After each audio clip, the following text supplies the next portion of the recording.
Hi, my name is Paul Orr of ClearPoint Retirement Solutions, a division of Hub International, and I'm going to review what withholding taxes are and how they can impact your income taxes.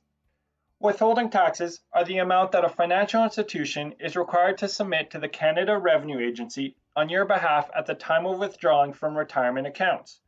Withholding taxes do not apply to tax-free savings accounts, but they do apply to registered retirement savings plans, registered retirement income funds, locked-in retirement accounts, life income funds, and pension accounts. This is because funds that are withdrawn from retirement accounts are taxable income which requires taxes to be paid. The amount withdrawn determines the rate of withholding tax that will be applied to your withdrawal.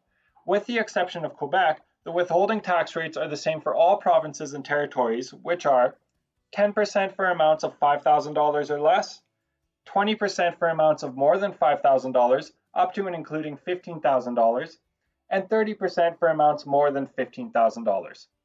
For Quebec, the only difference is the rates are 20, 25, and 30% for the same amounts as all other provinces and territories.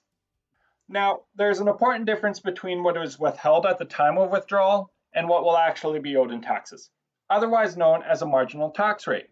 Let's use Cynthia to show the difference.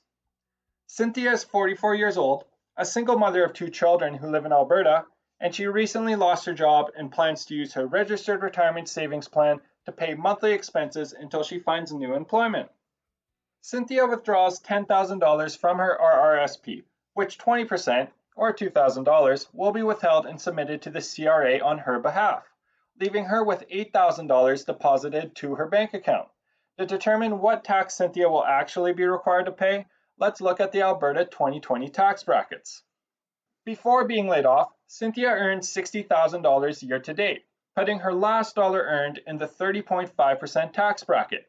The $10,000 withdrawal will get added to her income for a total of $70,000, and she will still remain in the 30.5% marginal tax bracket.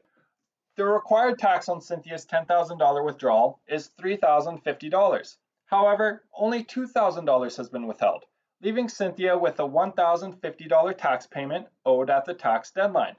Going to show you can't avoid the tax, you can just plan for the difference of what's initially withheld and what will actually be owed. Now let's see how Frank's situation differs from Cynthia. Frank lives in the Yukon where he likes to spend his retirement fishing, except his boat is getting old and needs replacement. Frank has a $20,000 registered retirement savings plan, which he doesn't plan on using for retirement income, and he would like to use towards the purchase of a new boat.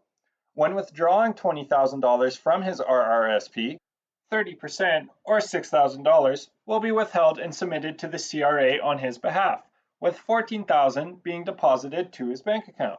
Frank receives $40,000 in retirement income and taxed at Yukon's lowest tax rate, which is 21.4%.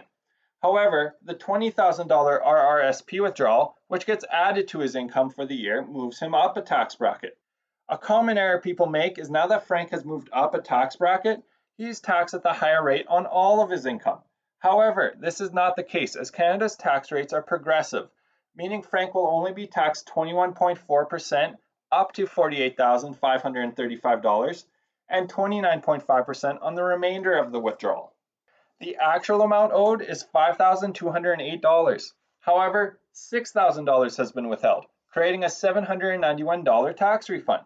Again, going to show that regardless of the withholding tax rate, the actual amount paid in taxes depends on your marginal tax rate and is settled when filing your income taxes. I hope this video helped you get a better understanding of what withholding taxes are and how they can impact your income taxes. If you have any questions about this video, your group retirement plan, or your personal finances, don't hesitate to reach out to the team at ClearPoint Retirement Solutions, and we'll be happy to help you.